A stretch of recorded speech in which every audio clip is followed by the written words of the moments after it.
The iron gate closed behind the imported car with a dry noise that echoed through the silent property. Ricardo Mendez turned off the engine and remained seated for a few seconds, massaging his temples. The meeting in Sao Paulo had been cancelled at the last minute, allowing him to return to the estate 3 days earlier than planned. It was only 2 in the afternoon on an ordinary Thursday. As he stepped out of the vehicle, an impossible sound cut through the afternoon air. A laugh. High-pitched, crystalline, full of life. Ricardo's heart stopped for an instant. That laughter came from the side garden, near the artificial lake. And he knew that voice. It was his daughter's. Isabella was 6 years old and had never laughed in her life. The doctors had been clear since the diagnosis at 2 years of age. Severe level 3 autism, profound cognitive impairment, total absence of verbal communication.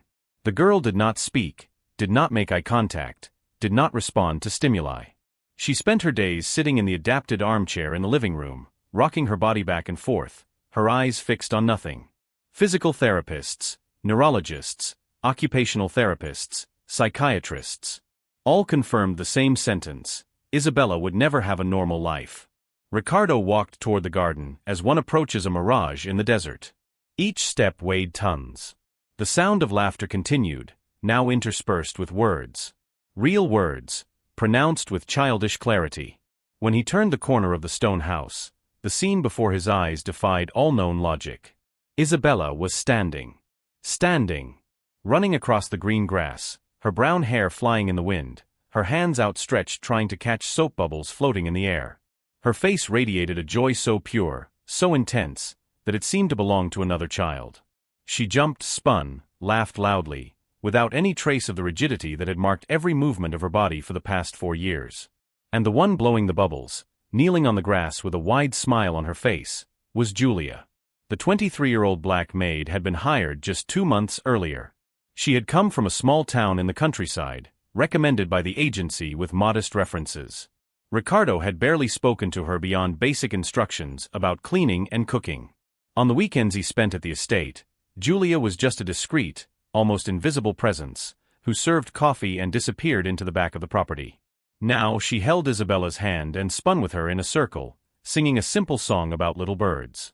And Isabella sang along. Sang. The words came out crooked, drawn out, but they were real words forming a recognizable melody. Ricardo felt his legs give way. He leaned against the trunk of a jabuticaba tree, unable to process what he was witnessing. Could it be the effect of some new medication? His fiancée Patricia had mentioned changes in the cocktail of medicines Isabella was taking. But nothing, absolutely nothing in the medical reports indicated the possibility of such a drastic improvement. That was when Julia noticed his presence. The smile instantly vanished from her face, replaced by an expression of pure panic. She let go of Isabella's hand as if it had burned her and stepped back 2 paces, head lowered, shoulders tense. And then something even more disturbing happened.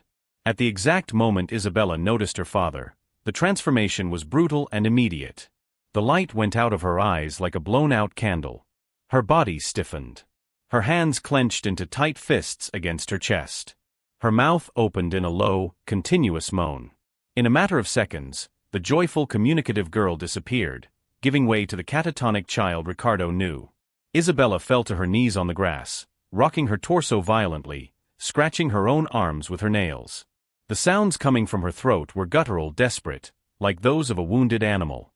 Julia ran to help her, but stopped halfway when she saw Ricardo approaching. The young woman trembled from head to toe. "Mr. Mendez, I can explain. Please, don't fire me. I was just playing with her, I swear I didn't do anything wrong." Ricardo couldn't speak. He looked alternately at his daughter in crisis on the ground and at the terrified maid in front of him. Thousands of questions exploded in his mind simultaneously, but none managed to turn into sound. What had he just witnessed? Why had Isabella regressed so violently upon seeing him? And why did Julia seem so frightened, as if she were expecting to be punished for a crime? If you are enjoying this story, don't forget to subscribe to the channel and like the video. Leave a comment saying what you thought and which city or country you are watching from. The main door of the house burst open. Patricia appeared on the veranda, elegant even in casual clothes, her blonde hair impeccably arranged. When she saw the scene in the garden, her face twisted into a perfectly rehearsed mask of maternal concern. Ricardo. You came back early. Oh my God, Isabella is having a meltdown. Julia, what did you do to this child? Patricia descended the veranda steps with the calculated urgency of someone playing a well-rehearsed role. Her high heels sank slightly into the grass as she approached Isabella, who was still thrashing on the ground. But it was Julia who reached the girl first. The maid knelt and, with gentle movements, held Isabella's wrists before she could hurt herself further. She began murmuring something softly, words that Ricardo could not make out. Gradually, the child's convulsive movements subsided. Julia kept her eyes fixed on Isabella's face, completely ignoring the presence of her employers. Step away from her now. Patricia's voice cut through the air like a whip. You are not trained to handle crises. You could hurt her even more. Julia immediately stepped back, her hands still extended toward the girl, her face marked by genuine anguish. Patricia took her place, removing a small leather pouch from the waistband of her dress. From inside, she pulled out a pre-loaded syringe. It's the emergency sedative, she explained to Ricardo in a firm, professional voice. Dr. Alvarenga prescribed it for moments like this. Isabella has been having more frequent crises in recent weeks. Ricardo felt a strange discomfort crawl up his spine. In recent weeks. He had been at the estate only 5 days ago. Isabella had seemed the same as always, apathetic, distant, but not in crisis. How many crises, he asked, watching Patricia administer the injection into his daughter's thin arm. 3 or 4 a week. Mostly when this young woman here tries to interact with her. Patricia cast a cold glance at Julia. I've already told you that Isabella needs a strict routine and silence. Any excessive stimulus destabilizes her. But it seems some people don't understand simple instructions. Julia kept her head down, her hands clasped in front of her body. Ricardo noticed that she was trembling, but not from cold. It was fear. Pure, paralyzing fear. Why? What was in this dynamic that he could not see? In less than a minute, the sedative took effect. Isabella completely relaxed in Patricia's arms, her eyes half closed, her breathing slow and deep. His fiancée lifted her with exaggerated care, as if carrying fragile porcelain. I'll take her to the bedroom. She needs to rest for a few hours. Ricardo, dear, could you talk to Julia about boundaries? I can't watch her every move while taking care of your daughter. There was something in the way Patricia said your daughter that deeply disturbed Ricardo. A subtle distancing, as if Isabella were his sole responsibility, a burden she only tolerated out of love. But he pushed the thought aside. Patricia had been tireless in caring for the girl since they started dating a year ago. All the doctors praised her dedication. As soon as Patricia entered the house with Isabella in her arms, the silence in the garden became oppressive. Julia remained motionless, awaiting judgment. Julia, Ricardo began, choosing his words carefully. What I saw before Isabella went into crisis, was that real? The young woman slowly lifted her eyes. They were moist, but she blinked quickly to hold back tears. Sir, I know Mrs. Patricia said I shouldn't get close to the girl. But she's so alone. Every time I walk through the living room, Isabella is in that chair, rocking with no one around. I just thought that. She was laughing, Ricardo interrupted, his voice harsher than he intended. She was running. Talking. How is that possible? Julia opened her mouth, but closed it again. Her eyes darted quickly to the house windows, as if checking who might be listening. Answer me, Ricardo insisted. She always does this with me, sir. When we're alone. Isabella hugs me, plays, asks me to tell stories. She speaks slowly, but she speaks. She calls me Jew. When I hear Mrs. Patricia coming, I try to get Isabella back to the chair quickly because... Because what? The silence stretched for endless seconds. Julia pressed her lips together until they formed a thin line. Because she gets angry. Very angry. She says I'm interfering with the treatment, confusing the girl, that I could cause permanent damage. She gives me written warnings. I already have 4. Next time, I'll be fired without references. Ricardo felt the ground shift beneath his feet. Warnings for playing with a child? For making her laugh? None of it made the slightest sense. Unless. Isabella changes when she sees me too, he said, more to himself than to Julia. She returned to that catatonic state the second she noticed me. Julia bit her lower lip, clearly torn between speaking and remaining silent. Finally, she took a deep breath. "Mr. Mendez, may I ask a question? Have you ever seen Isabella take her medications?" "Patricia administers them all. There are many, at different times. She has nursing training, she knows exactly what to do." "And have you ever asked Isabella how she feels when she takes them?" The question was absurd. How could one ask something like that of a child who didn't communicate? But then Ricardo remembered the scene he had witnessed. Isabella spoke. At least with Julia, she spoke. "What are you implying?" Julia took 2 steps back, her courage evaporating from her face. "Nothing, sir. Sorry. I shouldn't have spoken. Please, forget everything. I need to get back to work." She turned and ran toward the back of the property, disappearing among the trees surrounding the lake. Ricardo stood in the empty garden, his mind working at frenetic speed. Pieces of a puzzle he didn't even know existed were beginning to reveal themselves, but they still did not form a clear picture. He climbed the veranda steps and entered the silent house. Passing through the hallway leading to the bedrooms, he heard Patricia's melodious voice humming softly. He approached the slightly open door to Isabella's room and peered through the crack. Patricia was sitting on the edge of the bed, running her hand through her sleeping daughter's hair. The scene would have been tender if not for the expression on his fiancée's face. There was no love there. No affection. There was something cold and calculated, like someone performing a necessary but unpleasant task. "Sleep well, little rascal," Patricia murmured, her voice devoid of any tenderness. Soon you'll be no one's problem anymore." Ricardo stepped back from the door in silence, his heart hammering in his chest. Those words echoed in his mind with a sinister weight. For 3 days, Ricardo pretended absolute normality. He kissed Patricia in the morning, praised the coffee she prepared, commented on business and contracts as if nothing had changed. Inside, every cell of his body was on maximum alert. He had become a spy in his own home. On the second night, while Patricia was taking a shower, Ricardo discreetly entered her office. His hands trembled as he opened the drawers, searching for anything that would confirm or deny the suspicions growing like weeds in his mind. In the third folder, he found it. Medical prescriptions. Dozens of them. All signed by Dr. Alvarenga, all for Isabella. Diazepam, haloperidol, clonazepam, risperidone. Doses that seemed absurdly high even to his layman's knowledge. He photographed each document with his phone, his hands cold with sweat. At the bottom of the drawer, a handwritten control notebook. Patricia recorded every medication administered in neat handwriting. Ricardo flipped through the pages with growing horror. The dosages had doubled over the past 6 months. And there were marginal notes that froze his blood. Isabella tried to speak today. Increased nighttime sedative. Another entry, 3 weeks earlier, girl smiled at Julia. Need to be stricter with schedules.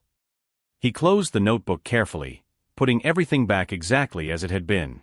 He left the office seconds before hearing the bathroom door open. Patricia appeared wrapped in a silk robe, her damp hair falling over her shoulders. "Darling, is everything okay? You seem tense." Ricardo forced a smile that didn't reach his eyes. "Just tired. Many pending contracts."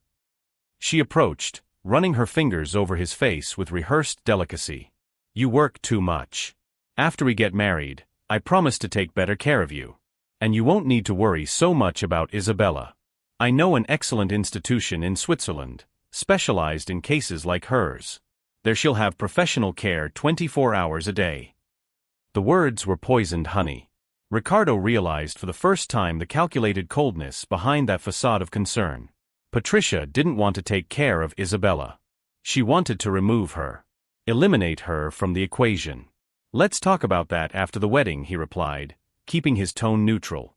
"For now, I need to take care of some things at the Sao Paulo office. I'll be back on the weekend." Patricia smiled, satisfied. She always approved when he was away. "Perfect. Isabella and I will be fine here. Take the opportunity to rest in the city too." Ricardo left the next morning, but he did not go to Sao Paulo. He drove to a neighboring town and looked for the only private investigator whose name he found in the yellow pages of a hotel. The man, a 50-something with a graying beard named Fernando, listened to everything in silence, making sparse notes. "I need hidden cameras," Ricardo explained, pushing an envelope of money across the coffee-stained table. "In the living room, in Isabella's bedroom, in the hallways. And I want an analysis of these medications. I need to know if the doses are appropriate or if your fiancé is slowly poisoning your daughter," Fernando finished bluntly. "I've seen cases like this. More common than you'd imagine. I'll arrange discreet equipment and a reliable toxicologist. 48 hours. 2 days later, Ricardo returned to the estate carrying one suitcase of clothes and another of disguised equipment. He installed the micro-cameras during the early hours of the morning, while everyone slept. One inside the living room smoke detector. Another in the fan in Isabella's bedroom. A third in the hallway wall clock. Each one transmitting images directly to his phone via the internet. When Patricia woke up, she found Ricardo calmly having coffee on the veranda. "You came back early again," she remarked, her tone carrying a slight irritation disguised as surprise. "I missed you. And I want to spend more time with Isabella. I've been an absent father." Something changed in Patricia's face. An almost imperceptible stiffening around the eyes. "Isabella needs routine, Ricardo. Your constant presence can destabilize her. The doctors were clear about that. Even so, I want to try." He spent that morning in the living room, watching his daughter rock in the adapted chair. Isabella did not look at him directly, but Ricardo noticed small movements. She turned her head slightly in his direction when she thought she wasn't being observed. Her fingers moved differently when he spoke. There was awareness there. There was a child trapped inside that rigid body. Patricia entered the living room carrying the 10 o'clock medication tray. "Time for your medicine, Isabella." Ricardo watched closely. 5 different pills and a pink liquid in a plastic cup. Patricia held Isabella's face with excessive firmness, forcing the girl's mouth open. Isabella swallowed mechanically, but her eyes overflowed with silent terror. "There. Good girl," Patricia said, running her hand through Isabella's hair in a gesture that seemed more possessive than affectionate. That afternoon, Ricardo made up an excuse to leave. He needed to fetch urgent documents in the city. Patricia didn't even question it. As soon as his car disappeared down the dirt road, Ricardo parked 2 kilometers away and opened the camera app on his phone. What he saw over the next 2 hours destroyed any hope that he might be mistaken. 10 minutes after his departure, Patricia went to Isabella's bedroom. The girl was still in the living room chair, but Patricia didn't even look at her. She went straight to the medicine cabinet and grabbed a syringe. She returned to the living room with an impassive expression. "You know you need to sleep now," she said to Isabella, approaching with the needle. And then Isabella did something that shattered Ricardo's heart into pieces, even through the small phone screen. She began to cry. Silent tears streamed down her face, her mouth opening in a mute plea for help. Her hands rose trembling, trying to push the syringe away. Patricia injected the liquid without any hesitation. In seconds, Isabella passed out in the chair, her head falling to the side. "Finally quiet," Patricia murmured, putting the syringe away. "Just a few more months of this, and no one will question it when I send you away. An inheritance from a disabled child always causes legal problems, but an inheritance from an institutionalized child? Everything goes to the widower. And the widower will be mine." Ricardo turned off the phone with trembling hands. Widower. She had said widower, not husband. The plan was even darker than he had imagined. Patricia didn't want only Isabella's inheritance. She wanted everything. And he would be the next obstacle to be removed. But now he had proof. He had a witness. And he had a plan. The engagement party was scheduled for the following Saturday. Patricia had insisted on holding the event at the estate, inviting the elite from 3 neighboring cities. Businesspeople, politicians, judges, doctors. All would come to celebrate the union of billionaire Ricardo Mendez with a beautiful nurse who dedicated her life to caring for his special daughter. The perfect narrative for a woman building her reputation on lies. Ricardo went along with everything. He approved the catering, the decorations, the guest list. Patricia interpreted his cooperation as complete surrender. He saw the gleam of anticipated victory in her eyes. On Thursday, Ricardo called Fernando for a meeting at a distant restaurant. "I need you at the estate during the party. Hidden, but present. With professional recording equipment." Fernando pushed an envelope across the table. "Toxicology reports. I managed to get samples of the medications your fiancé administers. The doses are 3 to 5 times higher than recommended for a child of that weight. Prolonged use at these quantities causes permanent neurological damage. Your daughter is being systematically poisoned." Ricardo closed his eyes, letting the rage flow through his veins like molten lava. When he opened them again, they were the eyes of a man who had made an irrevocable decision. Saturday night, Patricia will be exposed. And everyone will witness it. On the morning of the party, Ricardo announced he would need to travel for a business emergency in Brasilia. Flight scheduled for 3 in the afternoon, return only on Sunday. Patricia didn't even try to hide her victorious smile. "What a pity, darling. But don't worry. I'll make the party unforgettable even without you." He kissed her forehead, feeling disgusted with himself for every second he maintained that facade. "I'm sure you will." Ricardo drove to the airport, passed through the boarding gate, but did not get on the plane. He circled around through a side exit and returned to a hotel near the estate. From the room windows, he could see the estate lights turning on at dusk. Fernando was already positioned at the back of the house, cameras ready. Through his phone, Ricardo watched every movement. Guests arrived in luxury cars. Waiters circulated with champagne glasses. Patricia, stunning in a red dress, received compliments and hugs. The perfect bride, celebrating alone because the absent groom was so dedicated to business. At 8 o'clock, Ricardo saw Julia appear on the video, carrying trays from the kitchen. She moved discreetly among the guests, invisible as she always had been. But her eyes constantly searched for the stairs leading to the second floor, where Isabella was locked in her room. At 9 o'clock, it happened. One of Patricia's friends, elegant and tipsy, stumbled up the stairs looking for the bathroom. She opened the wrong door and found Isabella. Her surprised screams echoed through the house. "Patricia! Patricia, come see. The girl is awake and moving." Ricardo leaned forward, watching the screen with fierce intensity. Patricia ran up the stairs, her face transformed into a mask of fury she could barely hide. Curious guests followed. Isabella was sitting on the bed, eyes wide with fear at seeing so many strangers. But she was conscious. Awake. For the first time in days, the sedative cocktail had been reduced. Ricardo had instructed Julia to mix the morning medications with water, administering only half the dose. A calculated risk. "She shouldn't be awake," someone commented. "I thought the girl had severe problems." Patricia forced a tense smile. "She does. It's just a temporary moment of lucidity. It happens from time to time. Please, return to the party. The girl needs to rest." But Isabella looked directly at Patricia and did something unexpected. She recoiled on the bed, curling against the wall, hands covering her head in an instinctive protective gesture. "No," she whispered, her voice weak but audible. "I don't want the injection. Please." The silence that followed was deafening. Guests looked between the terrified girl and the paralyzed bride.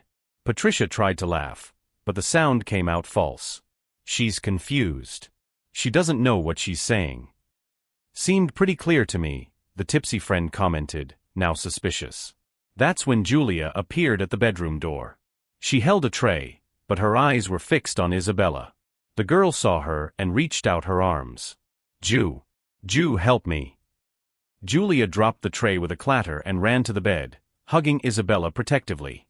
The guests stepped back, shocked by the scene. A maid embracing the employer's daughter while the bride watched, her face contorted in barely contained hatred. "Get away from her now." Patricia shouted, all composure abandoned. "You're fired. Get out of my house." "This house isn't yours," Ricardo said from the doorway. Everyone turned. He was there, impeccably dressed, face impassive. Behind him, Fernando held a professional camera, the red light indicating active recording. And behind Fernando, 2 uniformed police officers. Patricia went pale. "Ricardo, you were supposed to be in Brasilia." Change of plans. I decided I couldn't miss my own engagement party. Especially after discovering that my fiancé had been systematically poisoning my daughter for months. The hall erupted in shocked murmurs. Patricia took 2 steps back, stumbling over her own dress. This is ridiculous. I'm a nurse. I take care of her. Ricardo pulled the phone from his pocket and connected it to a portable television that Fernando carried. Within seconds, the footage from the hidden cameras began playing on the screen. Patricia administering excessive sedatives. Patricia talking to herself about inheritance and institutionalization. Patricia saying the word widower with a smile on her lips. The guests watched in horrified silence. Some covered their mouths. Others simply let their glasses drop to the floor. When the video ended, Patricia was cornered against the wall, her face red with impotent rage. You can't prove anything. These are illegal recordings. I have medical reports, Ricardo replied, his voice calm as ice. I have witnesses. I have your own control notebook with incriminating notes. And I have my daughter, who can finally speak and tell what you did to her all these months. He knelt in front of Isabella, who was still clinging to Julia. He extended his hand slowly. Isabella, can you tell me what this woman did to you? The girl looked at him with tear-filled eyes. She hesitated. Then, in a trembling voice, she began to speak. She gave me medicines that made everything go dark. I tried to wake up, but I couldn't. And when I woke up, she got angry. She said I had to be quiet or else Daddy would send me away. Ricardo felt tears burn in his eyes. The police moved in, but Patricia still tried one last desperate move. She pulled a syringe from the pocket of her dress and ran toward Isabella with frantic speed. Julia reacted instinctively, putting her own body between the needle and the girl. The syringe pierced the maid's arm, and she screamed in pain but didn't budge an inch. It was enough time for the police to grab Patricia.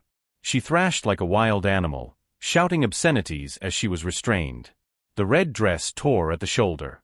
Her blonde hair, once flawless, fell messy over her face contorted with rage. She's worthless. A useless retard. I deserved that money. Deserved that life. The guests watched in horror as the woman they had admired minutes before was dragged down the stairs in handcuffs. Some people quietly left, ashamed of having applauded the farce. Others stayed, too shocked to move. Ricardo paid no attention to them. He approached Julia, who held her bleeding arm with a stunned expression. You need medical attention. Now. The girl, Julia began, but Ricardo interrupted her gently. Isabella is with me. You saved her, Julia. You saved my daughter when I was too blind to see what was happening in my own home. Julia was taken by paramedics who arrived with the police. The syringe contained only sedatives, they discovered later, but the dose was dangerous. She would spend the night under hospital observation. When the house finally emptied, only Ricardo, Isabella, and the heavy silence of the revealed truth remained. He carried his daughter to the living room, sitting with her on the couch. Isabella was exhausted, her body trembling slightly from the residual effects of the medications leaving her system. Daddy, she said, her voice still weak but present. You're not going to send me away? Ricardo felt his chest contract painfully. He hugged his daughter tightly, burying his face in her hair. Never. Never in my life. I'm so sorry, my love. I'm so sorry for not noticing, for not protecting you. She said you didn't want me. That I was a problem. She lied about everything. You are the most important thing in my life. And I will spend the rest of my days proving that. Isabella snuggled against her father's chest and for the first time in years, slept without chemicals coursing through her veins. She slept because she was safe. Because she was truly home. In the following weeks, life slowly reorganized. Patricia was indicted for attempted qualified homicide, abuse, and fraud. Dr. Alvarenga, investigated, revealed that he had signed prescriptions without examining the patient, blindly trusting Patricia's words. He lost his medical license. Isabella began real treatment with ethical professionals. They discovered she had never had severe autism. She had a mild form on the spectrum, which, with proper stimulation, would allow almost normal development. The years of sedation had delayed everything, but not destroyed it. Children were resilient. Isabella would prove it. Julia was discharged from the hospital 2 days later. When she returned to the estate, expecting to collect her belongings and leave, she found Ricardo waiting on the veranda. "I need to make a proposal," he said, pointing to a chair next to his. "Isabella needs someone she can trust completely. Someone who sees her as a person, not a diagnosis. I want you to stay. Not as a maid. As a guardian, a companion, part of the family. With a fair salary, your own room, full benefits. And if you want to study, I'll pay for any course you choose." Julia was silent for long seconds, her eyes shining. "Why are you doing this?" "Because you loved my daughter when no one else did. Because you risked your job, your safety, and in the end, your own body to protect her. That has no price. But I can try to repay you by giving you the opportunities you deserve." Julia accepted through tears. That afternoon, Isabella ran to hug her as soon as she saw her, shouting "Jew," with pure joy. The two spent hours in the garden, playing with soap bubbles while Ricardo watched from the veranda, his heart finally at peace. 6 months later, Isabella attended a regular school with specialized support. She made friends, drew pictures, asked about everything with the insatiable curiosity of a child reclaiming lost years. She still faced challenges, difficult days, occasional crises. But they were real challenges of a real condition, not symptoms manufactured by excessive medication. Julia studied pedagogy at night, determined to help other children who were invisible like Isabella had been. Ricardo cut his business trips in half, discovering that being present was worth more than any $1 million contract. One Sunday afternoon, the three of them had a picnic near the lake. Isabella ran barefoot on the grass chasing butterflies, laughing loudly. Ricardo watched, Julia beside him reading a textbook. "You know what I learned from all this?" he said suddenly. Julia looked up. "What?"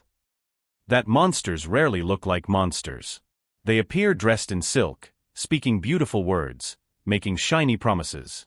And angels appear quietly, humbly, without asking for recognition. We almost lost them by judging appearances wrong." Julia smiled softly. "And what else did you learn?" Ricardo looked at his daughter, who was now trying to teach an imaginary butterfly to dance. "That love isn't convenient. It isn't silent. It isn't beautiful all the time. True love is messy, hard, requires constant presence. But it's worth every second. Worth everything." Isabella ran to them, throwing herself into her father's lap with a bouquet of crumpled wildflowers. "For you, Daddy. Because I love you so much." Ricardo hugged his daughter, feeling deep gratitude for having come home that afternoon. For having seen the truth in time. For having chosen to believe the eyes of a child rather than the words of a liar. If you enjoyed this story, don't forget to subscribe to the channel, like the video, and leave a comment with what you thought and from which city or country you're watching. Your interaction helps more people find stories that touch the heart and make them reflect on what truly matters in life. Some battles aren't won with money or power. They are won with presence, attention, and the courage to see what is hidden.